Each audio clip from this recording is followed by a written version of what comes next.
Bienvenue en Auvergne à Vorey-sur-Arzon pour suivre l'ultime manche du championnat de France d'enduro. Une nouvelle fois, un décor magnifique et des spéciales techniques et variées attendent les 300 pilotes engagés grâce au travail phénoménal du motoclub de l'Amblavé. 2 jours de compétition, plus de 7 heures de moto par jour avec 3 spéciales à effectuer 3 fois chacune, c'est le programme qui leur est réservé. Le titre en E1 est déjà acquis pour Antoine Méo, il reste encore du boulot pour Pelin en E2, Nambotin en E3 et Loïc Larieux en junior, même s'ils possèdent tous 3 une confortable avance. Avant de plonger dans le premier jour de compétition, continuons notre tour de paddock pour aller à la rencontre des différents teams. Pas des moindres, le team équipe de France Armée de Terre FFM fait rouler 4 pilotes. Avant tout formateur, ce team toujours compétitif a la chance d'avoir Fred Veil comme entraîneur. C'est plutôt une bonne saison cette année, il y a eu des hauts et des bas comme d'habitude chez nous, parce que c'est toujours des pilotes en formation. Donc on leur demande toujours d'essayer, d'aller un petit peu plus loin. Donc forcément on va de temps en temps à la faute, mais ça fait partie un petit peu de leur rôle. Donc, mais il y a eu des belles choses, il y a eu pas mal de podiums. Il y a eu le jeune Miroir qui est arrivé, qui roule en junior, qui a fait des belles journées, des belles spéciales. En catégorie E2 aussi, donc plutôt une bonne année pour nous. 3e du championnat de France catégorie E2, Antoine Basset pense déjà à la saison prochaine et nous explique les spécificités d'être un pilote de l'armée de terre. Moi je vais quitter l'équipe de France Enduro de l'armée de terre, donc ça fait 4 ans que j'y suis. 4 ans je suis plus ou moins à l'abri, disons, que je profite de toute l'aide qu'ils me fournissent, tout ça, et l'année prochaine il faut que je me débrouille tout seul. Donc pour l'instant je suis en train de démarcher des marques de moto, tout ça, pour essayer de continuer en championnat de France et championnat du monde. On est tous militaires, les mécanos, les pilotes et puis l'encadrement, à part Frédéric Veil qui lui est détaché de la Fédération Française de Moto. Après, l'ambiance de l'équipe, elle est vraiment bonne. Il y a cette vie en groupe qui est très agréable. On vit dans une caserne militaire, on dort tous ensemble toute l'année, on part sur les courses ensemble, etc. On dort dans le camion. C'est vraiment un bon esprit, cohésion, tout ce qu'il faut. L'équipe de France FFM Armée de Terre, c'est un fonctionnement particulier. Nous avons rencontré le team manager, l'adjudant Bessodou, afin qu'il nous explique le lien entre le monde de la moto et de l'armée. C'est une équipe qui existe en partenariat donc, entre la Fédération Française de Moto et l'Armée de Terre. Donc chaque partie a un intérêt bien particulier. Donc, la fédération, c'est de pouvoir développer un petit peu ce sport, de l'amener vers le haut niveau, de montrer un petit peu les pilotes français, ce qu'on peut former chez nous en France. Et ensuite pour l'armée, c'est faire de la communication dans un sport qui correspond pleinement à l'armée, en fait, un sport qui demande beaucoup de valeurs personnelles et collectives. C'est un sport qui correspond tout à fait en fait, aux efforts qu'on demande aux soldats dans l'armée de terre. On voit de plus en plus la marque TM briller dans le monde du tout-terrain. Parmi les personnes qui y participent, Fred Di Giambattista, importateur de la marque et team manager, il revient sur cette saison. Saison 2013 qui touche à sa fin pour nous avec un pilote en moins sur la finale, qui s'est blessé à The Race la semaine dernière, Alban Dauphin, qui va préserver sa 4e place en E3 puisque ses concurrents directs derrière lui sont absents également sur cette finale. Après, la saison a été un petit peu particulière parce que Romain Boucardet, qui revenait de blessure, a commencé la saison en E1 et on l'a basculé à la trêve estivale en E2 parce qu'il avait retrouvé la confiance, la vitesse et qu'il avait un petit peu fait le tour de la question en 125. Et on pense que ça a été un bon choix puisqu'il commence à venir jouer les troubles faites sur le haut du tableau. Après des blessures à répétition et un gros passage à vide, Romain Boucardet a bénéficié de la confiance de Fred et revient à son meilleur niveau. Passé en E2 en cours de saison, Romain voit ses ambitions à la hausse. Ça a été dur au début avec la 125, puis surtout j'avais vraiment perdu confiance, j'avais aucune confiance en moi. Mais après j'ai changé de moto, ce qui était prévu au mois de juin. Et j'ai la 2,5 et maintenant ça commence à aller bien, j'ai repris confiance. Ça c'est le principal, avec l'équipe ça se passe super bien, donc pour moi je suis content. Et le but c'était d'être en forme en fin de saison. Je pense que je prouve que je reviens en forme. Maintenant j'espère que je vais faire un bon hiver pour l'année prochaine. Chez Beta Racing, on se contente d'un seul pilote, mais l'un des meilleurs. Manuel Bepard représente les couleurs de la marque italienne en E3 et se sent à l'aise dans son team. L'ambiance dans le team elle est parfaite, moi ça me convient, c'est un peu familial. Donc non, ça me convient bien puisque l'année prochaine j'ai re-signé avec eux pour le même programme, France et classique. Peut-être 1 ou 2 du mondial, je sais pas, puisque la finale je crois que c'est à Brioude, donc c'est pas loin de chez moi, donc je vais essayer de la faire. Non, après la moto est bien, le team est bien, donc je vais même pas chercher ailleurs. J'espère finir ma carrière avec eux, ça serait pas mal.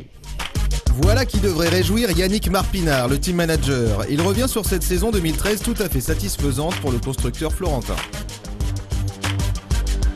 Alors cette saison a été très positive pour Beta Motor parce qu'aujourd'hui on est vraiment bien représenté sur le championnat de France, notamment avec Manuel Bepard et beaucoup de pilotes nationaux.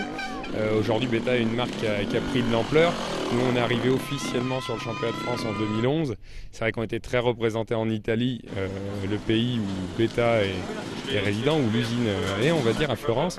Et aujourd'hui voilà, on a investi sur le championnat de France et on a des bons résultats avec Manuel Bepard en E3 qui se bat contre Nambotin et Mathias Bellino cette année qui lui donne du fil à retordre, mais c'est bien pour le sport. Et voilà, donc pour nous, on est heureux d'être ici et on espère que ça va durer des années. Samedi, 8h30, il est temps pour les pilotes du championnat de France, toutes catégories confondues, de se lancer pour la première des 3 boucles de la journée composée de 3 spéciales et de liaisons techniques.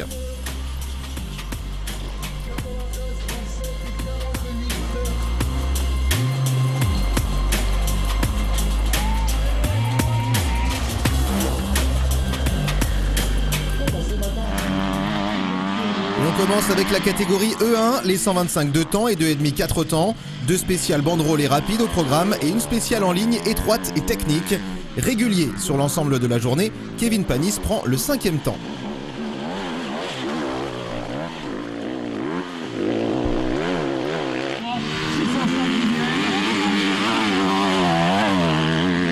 Après s'être fracturé le pied au cross final des ISDE, Jérémy Joly, encore en souffrance, part le couteau entre les dents. Il parvient à s'offrir le meilleur temps de la spéciale en ligne sur le 2e tour, mais perd du temps en SP2. Au final, c'est un 4e chrono pour Gigi. Malgré une énorme attaque et 3 victoires de spéciale, le crossman Anthony Boissière ne fera pas mieux que 3e en E1. 2 spéciales difficiles ne lui permettent pas de jouer la victoire le samedi.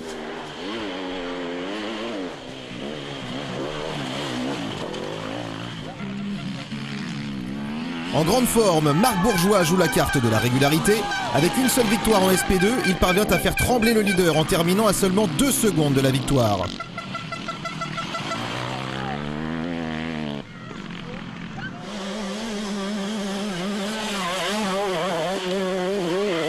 Toujours aussi impressionnant au guidon de sa 125 KTM, Antoine Méo déjà auréolé depuis Langogne, mais quelques heures à se mettre dans le rythme, puis finit par arracher la victoire de manche avec 3 spéciales remportées sur la journée.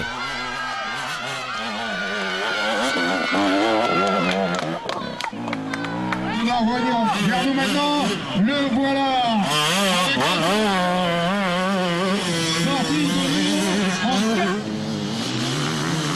Place au E2, les 2,5 2 temps et 4,50 4 temps. Le pilote TM Romain Moucardet fait un bon début de journée avec une belle 3e place en SP3. Malheureusement, il tape un arbre dans la spéciale en ligne et perd beaucoup de temps. Cette erreur lui coûte cher. Il prend la 10e place de la journée.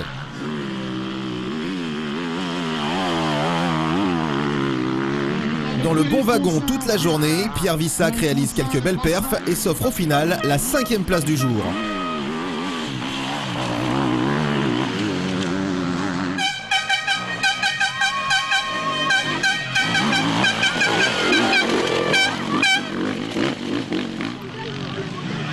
Le pilote de l'armée de terre Antoine Basset réalise une journée solide.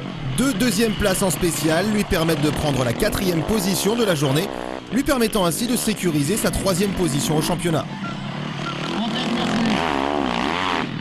En 4 minutes et 40 secondes. Rapide et régulier tout au long de la journée, Romain Dumontier enchaîne les 3e temps en spécial. C'est donc naturellement qu'il signe le 3e chrono du jour.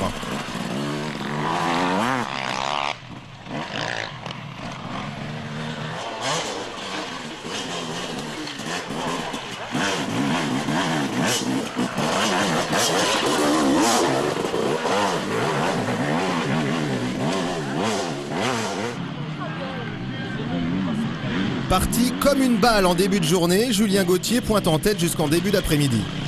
Il ne parviendra pas à tenir la tête sur la durée et termine 2e à 16 secondes du leader.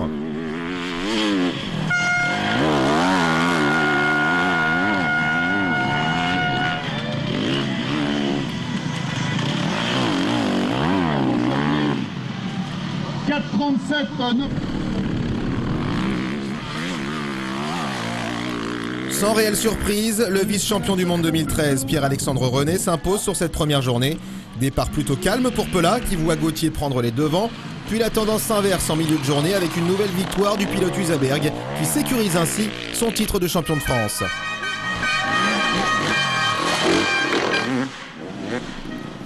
Seuls 3 pilotes ont fait le déplacement en E3, les grosses cylindrées. Christophe Nambotin est présent pour défendre son titre malgré son opération à la main toute fraîche. Il doit simplement terminer cette première journée pour être titré. Christophe roule tranquillement et termine 3e à plus de 6 minutes. Il s'offre ainsi son 6e titre de champion de France.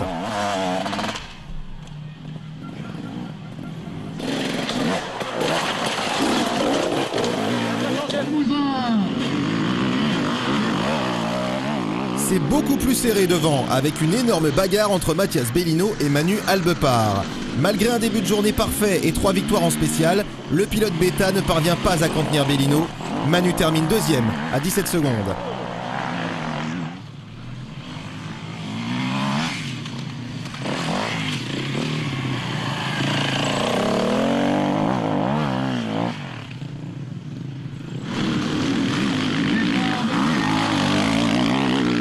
Impressionnant dans le technique et rapide dans les banderolés, Mathias Bellino a suivi Albepard comme son ombre en début de journée avant de prendre les devants et s'imposer.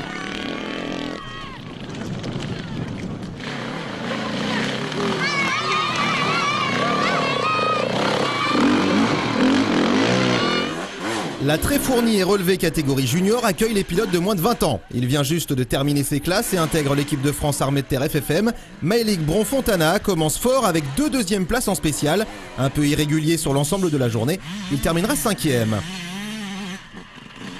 Un peu plus régulier et auteur d'un joli 2e chrono en SP2, Jérémy Miroir parvient à signer le 4e temps du jour.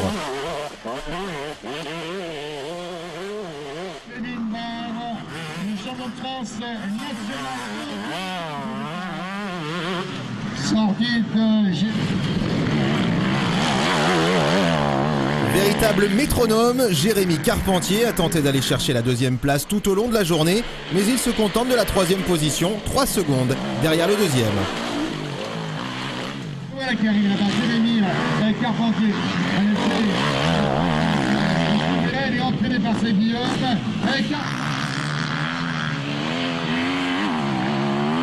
La 2 Clarieux, Théo Bazerque et Jérémy Carpentier au classement constructeur, victoire d'Usaberg. On retrouve Christophe Nambotin, champion de France pour la 6e fois. Oui, c'était l'objectif du week-end après mon opération, avoir ce 6e titre. Très content, un petit peu surpris quand même d'avoir plus souffert que ce que je pensais.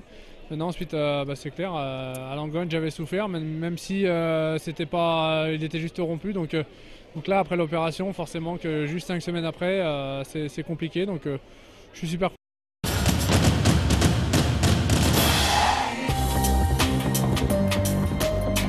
Dimanche, 8h, c'est parti pour la 2e manche du week-end. Même programme avec une petite difficulté supplémentaire puisqu'il a beaucoup plu durant la nuit.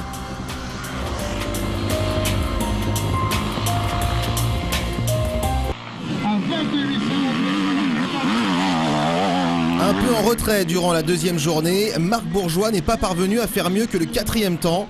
Il parvient malgré tout à conserver la 2e position du championnat, 2 points devant Jérémy Joly.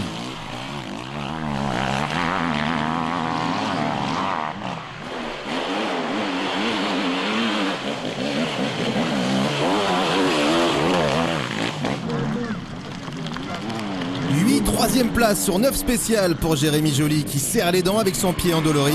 Il termine logiquement 3e à seulement 3 secondes d'Anthony Boissière.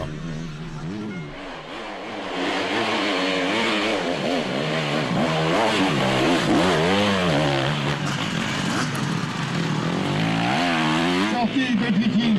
Gigi qui vous a fait une belle journée. Regardez. Gigi, 2e temps derrière Méo devant vous. Le pilote Cherco Anthony Boissière réalise une nouvelle fois une très belle journée en s'octroyant la 2e position. Il n'a réussi à arracher qu'une seule spéciale à Méo.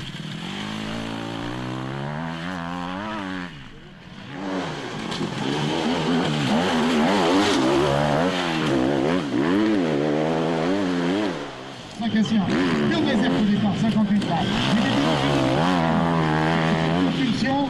Boissière qui nous donne un deuxième temps dernier. Le pilote KTM a roulé comme une fusée le dimanche. 8 spéciales remportées et une deuxième place lui permettent de s'imposer avec une avance considérable. 49 secondes plus rapide que Boissière. Méo s'offre également le classement scratch devant Pelat.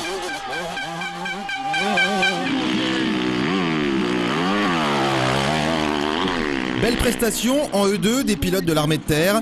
Alexandre Kehrer, grâce à deux beaux troisième chrono en spécial, parvient à arracher la 5e position du classement final. Mathias Bellino qui va venir nous rejoindre est sorti d'Alexandre Kehrer. Kehrer derrière Gauthier devant Massé. Le fer de lance de l'armée de terre FFM, Antoine Basset, 3e du championnat de France 2, s'octroie la 4e position de la journée. Seulement 4 secondes le séparent de la 3e place.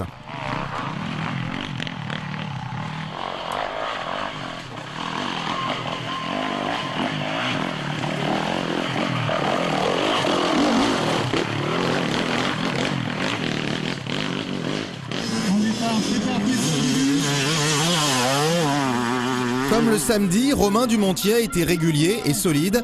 Sa régularité lui permet de s'offrir une nouvelle 3e place.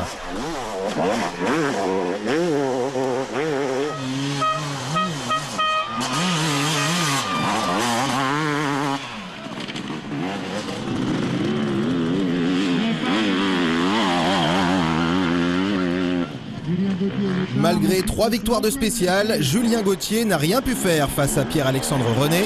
Il termine 2e à 36 secondes du champion de France 2.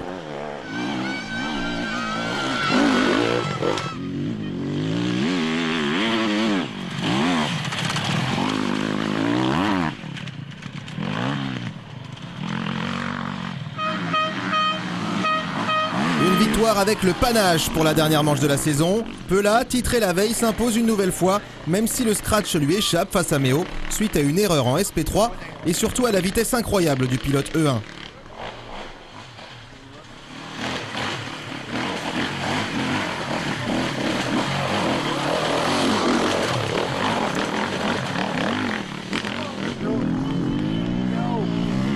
Chez les gros bras de la catégorie E3, seulement 2 pilotes au départ. Christophe Nambotin, ayant le titre en poche, préfère ne pas rouler pour préserver son pouce fraîchement opéré. Seulement 2 pilotes, mais une super bagarre entre Manuel Beppard et Mathias Bellino. Le pilote Beta remporte quelques-unes des spéciales de la journée, mais doit se contenter de la 2e place à 31 secondes du leader. Les plaques bleues, les juniors. On roule en junior sur les 3 depuis 23 ans. Sorti d'Albepin.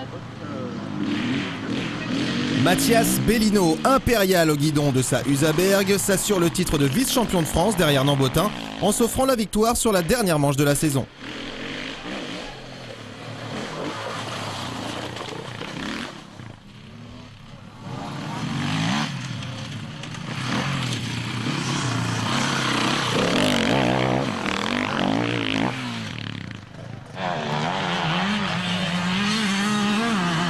Chez les juniors, Jérémy Miroir, pilote de l'armée de terre, prend la 4e place de la journée. Au championnat, il est 3e derrière Kevin Romer.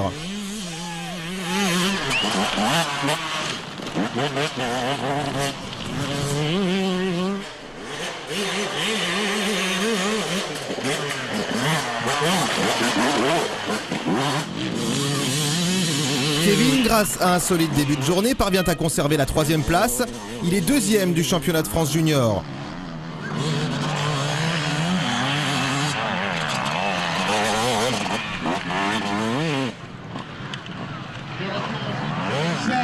Un mail pour Fotanaz sur la gamme est sorti d'un autre pilote de l'équipe. Jérémy Carpentier a réalisé un super week-end, régulier avec une majorité de 2e chrono en spécial derrière Larieux. Il prend la 2e position du dimanche, mais ce ne sera pas suffisant pour aller chercher la 3e place de Jérémy Miroir au championnat.